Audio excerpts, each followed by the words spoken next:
अस्सलाम वालेकुम गाइस, तो हम दोनों बहनें आपको बताने वाले हैं अल्लाह ताला के नबियों से एक और नबी का वाकया जिनका नाम है हजरत अय्यूब अलैहिस्सलाम। तो चलिए स्टार्ट करते हैं दास्तान हजरत अय्यूब अलैहिस्सलाम का। अय्यूब अलैहिस्सलाम कई दिन पहले एक घर में रहा करते थे। अय्यूब अलैहिस्सलाम बहुत नेक इंसान थे। वो अल्लाह ताला की इबादत करते थे, उनका शुक्र अदा करते थे। एक खुशी की बात है कि उनके अल्लाह ताला ने उनको खूब दौलत दी थी, लेकिन शैतान को ये बात अच्छी नहीं लगती थी। एक दिन फरिश्ते हजरत अय्यूब अलैहिस्सलाम के बारे में बात कर रहे थे। एक फरिश्ते ने कहा अय्यूब अलैहिस्सलाम बहुत अच्छे इंसान है। दूसरे ने कहा हाँ, वो अपने साथ किसी गरीब को अपने साथ बैठा के खाना खिलाते हैं।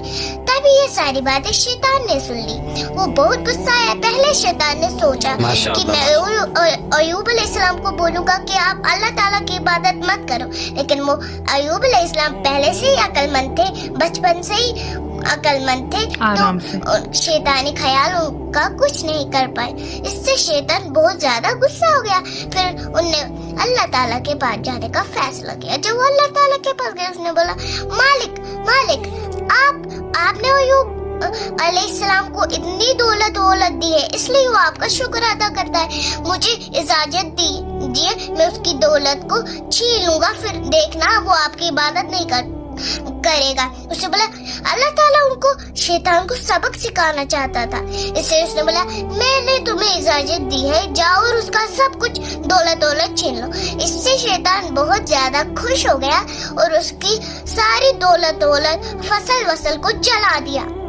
अय्यूब अलैहिस्सलाम के पास फिर शैतान एक बुजुर्ग के रूप में आया। उसने बोला शैतान ने उनकी फसल जला दी। और फिर शैतान अय्यूब अलैहिस्सलाम के पास एक बूढ़े के रूप में आया। उसने बोला देखो, कई सारे लोग कहते हैं तुम्हारी फसल इसलिए जल गई, तुम्हारा सब कुछ इसलिए जल गया क्योंकि तुमने ज्यादा टाइम इबादत में गुजार दिया और तुम अल्लाह ताला की इबादत ज्यादा करते थे। उसने बोला नहीं, ये तो अल्लाह ताला का ही था, अल्लाह ताला ने छीन लिया, मैं तो बस उसकी फसल का रखवाला था।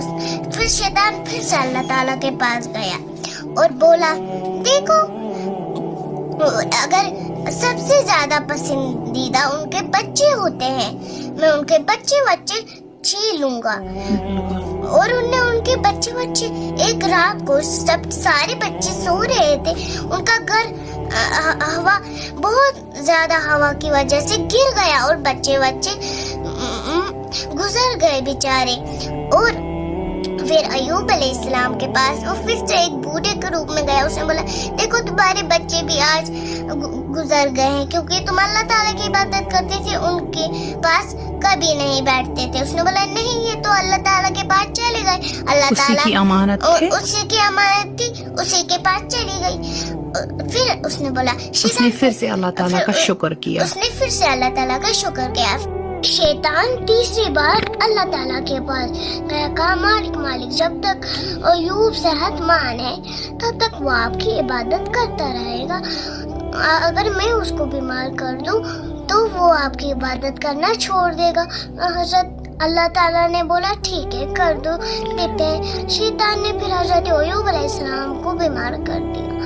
वो बहुत ही ज्यादा बीमार हो गए। उनकी खिदमत में जो थी वो है उनकी खिदमत करती रही।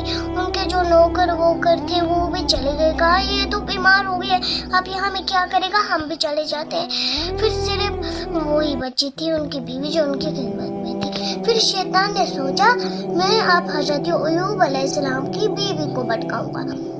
फिर वो एक जवान लड़के के रूप में आया, कहा आपका पति कहाँ है? उसने कहा यहाँ पर, ये बहुत बीमार हो गया। उस शैतान ने बीवी को याद दिलाया जब तुम्हारे पास बच्चे थे, माल दौलत थी। फिर उसको रोना आ गया, पुरानी बातें याद दिलाई। फिर उसकी बीवी को रोना आ गया, कहा आप अल्लाह ताला से मदद क्यों नहीं मांगते कि इतनी बीमारी में। उसने कहा तो जरूर शैतान ने तुम्हारे कान भर दिए हैं। फिर कहा कि तुम मायके चली जाओ, अगर मैं ठीक हो गया मैं तुम्हें 10 कोड़े मारूंगा। फिर हज़रत अय्यूब अलैहिस्सलाम जल्दी से उठ के अल्लाह ताला से दुआ करने लगे, दुआ करने लगे कि अब मैं क्या करूं मेरे खुदा, मैं ठीक कैसे हूँ। फिर अल्लाह ताला ने बोला तुम अपने पैरों को ऐसे ऐसे जमीन पे पटको, वहाँ से जो पानी निकलेगा उससे नहाना। फिर हज़रत अय्यूब अलैहिस्सलाम ने वही किया जो अल्लाह ताला ने उनको बोला था। फिर वैसे ही उन्होंने पैर पटके, वहाँ से सच में पानी निकला और अय्यूब अलैहिस्सलाम ने उस पानी से नहा लिया। वो एकदम तंदुरुस्त हो गए। उनकी बीवी भी ज्यादा देर उनसे दूर नहीं रह पाई और मायके से वापस आई। जब उनने हज़रत अय्यूब अलैहिस्सलाम को ठीक देखा, वो गले में ठीक देखा तो अय्यूब अलैहिस्सलाम की बीवी गले मिल गई अपने पति अय्यूब से। फिर उन दोनों ने एक साथ शुक्र अदा किया। हज़रत अय्यूब अलैहिस्सलाम को याद आया, मैंने कहा था जब मैं ठीक हो जाऊंगा मैं तुम्हें 10 कोड़े मारूंगा। फिर अल्लाह ताला ने कहा कि तुम कुछ ऐसे उससे घास से ऐसे ऐसे बनाओ और उससे छोटे छोटे बनाओ, फिर ऐसे ऐसे अपनी बीवी को आराम से मारो जिससे उसको लगेगी ही नहीं और हज़रत अय्यूब अलैहिस्सलाम की कसम भी नहीं टूटी। बिल्कुल। तो इससे और अल्लाह ताला ने फिर उनकी दौलत वौलत, उनका घर भर और उनके बच्चे भी वापस दे दिए। इससे हमें सीख मिलती है सब्र करना बहुत अच्छी बात होती है। सब्र का फल मीठा होता है और सब्र का फल जन्नत का होता है। और हमें अल्लाह ताला से क्या मांगना चाहिए कि हमें हज़रत अय्यूब अलैहिस्सलाम का जैसा सब्र अता फरमा।